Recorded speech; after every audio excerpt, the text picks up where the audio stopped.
Okay, roles reversed now. I'll ask you questions. What did we talk about when you were asking me, actually, quickly? Were we chatting about the players or the manager more? Bit of both, really. Bit of both, fair enough. Arsenal in general. Let me ask you about the bigger picture then, because I do want to go a different direction with this. Title race. Do you know what the comical thing about all this is? If we'd won our games and Liverpool had won their games, we'd be exactly where we were pre the international break, where we basically thought we still had a chance, though it was looking difficult. But the missed opportunities give real context to why it just doesn't look like we can throw together the consistency we need. But we've got the Carabao Cup coming, and then we want to, for once in our history, do something in the Champions League. But it just feels like this Arsenal team are missing. They're missing something and it is something winners have, I'm afraid. They're missing something that tells you, they can get over the line. And at the moment, there's a reason why fans ultimately feel quite reserved in how optimistic they can be about this team. The thing that we're missing is points, James. That's the. I know. That's the bottom line. Ultimately, I think Tossin said it. It might have been you actually. 8 out of our 16 games played so far, we've already dropped points. That's not league winning form or even league challenging form at this point. We're not even January yet. 6 draws. Really, I try to be as positive as I possibly can. 8 games we've dropped points in. Exactly. Is that more than we have wins? What do you mean? So have we dropped 8 wins, 6 draws, 2 losses? Right. So we have won half our Premier League games. Yeah. I mean that's shocking. It's not good enough. It's really not good enough. And like I was saying, I try to be as positive as possible. And as much as I don't want to say, not even halfway through the season, it's potentially over.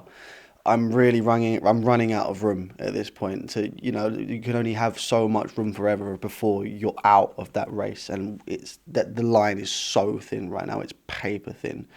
Realistically, we can't afford to drop any more points. We're really wasting the opportunities that we're getting. Liverpool dropped points today. We could have gone a little bit closer to them. Manchester City are dropping points for the fun of it. We got an opportunity to go further up from them. We've now got to worry about a Chelsea side that we've not even had to think about for the last 2 years. It's not good enough, and I think a lot of that has to be put in the hands of Mikel Arteta. You say paper thin, but I mean the 9 points. I mean, okay, 6 with the game in hand. Let's assume they win it. Yeah. That 9 points for me feels worse than it did before. Before I was like, look, we went to Newcastle, we missed Ødegaard, decent point at the bridge. I thought, okay, it's 9 points, but my word, we come through a run. Now I'm looking at Fulham, a good side. They just got a draw at Anfield. But I'm looking at the opportunity missed there. I'm looking at the opportunity missed in this game against Everton.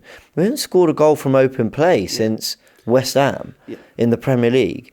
We've had 3 games since then, 2 of them at home against Man United and Everton, who are miles from where they want to be. Yeah. It just feels like, yes, okay, technically the points gap might be the same, but I've seen more that pushes me further away from the title. I think it feels worse because at least last time we had somewhat of an excuse. We haven't got our strongest team. We've been stricken with injuries.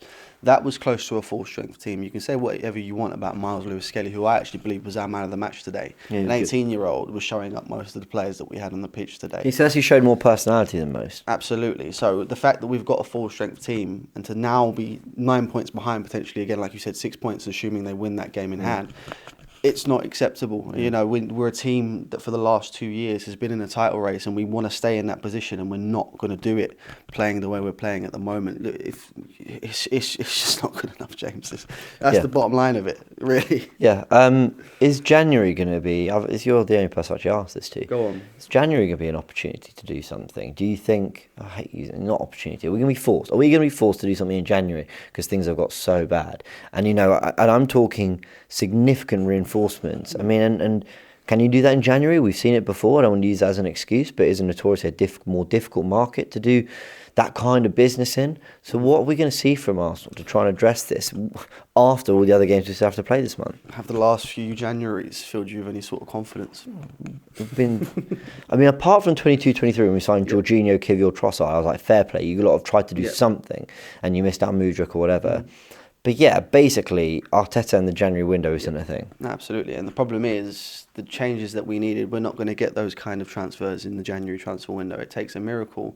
It's very clear after today that we need that striker. We need a bit more squad depth. And yes, we might be able to fill that squad depth situation. But ultimately, like you said, we're lacking goals from open play. We need that deadly clinical striker. I don't think teams fear us, you know. I think they respect we're good. And can you see why they would? Totally. There's no killer instinct in that team at the moment, and I feel like that's something that we have been screaming out for potentially since Aubameyang left. It was far back as that. You know, we got Jesus, great first season. What's happened since then? We got Havertz, wasn't even a striker, had a good last season, but he's not that 20, 25 goals a season striker that I think most people think he can be. But I personally don't believe he's in that category. We need an Isak. We need a Gyökeres.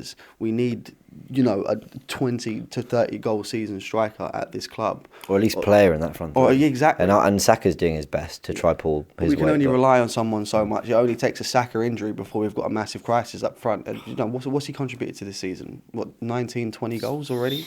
Something like even more. Maybe GA, he's near there. Yeah, that's what I'm saying. So you know, we're a Saka injury away from having a goals crisis at the club, and it's just when you're challenging for a league, that cannot be the case. Manchester City, if Haaland goes out, I don't believe they've got another recognised striker, but they're getting goals. They can get goals from other areas of the pitch, and at the moment, I'm not seeing that from Arsenal, and it's a massive concern.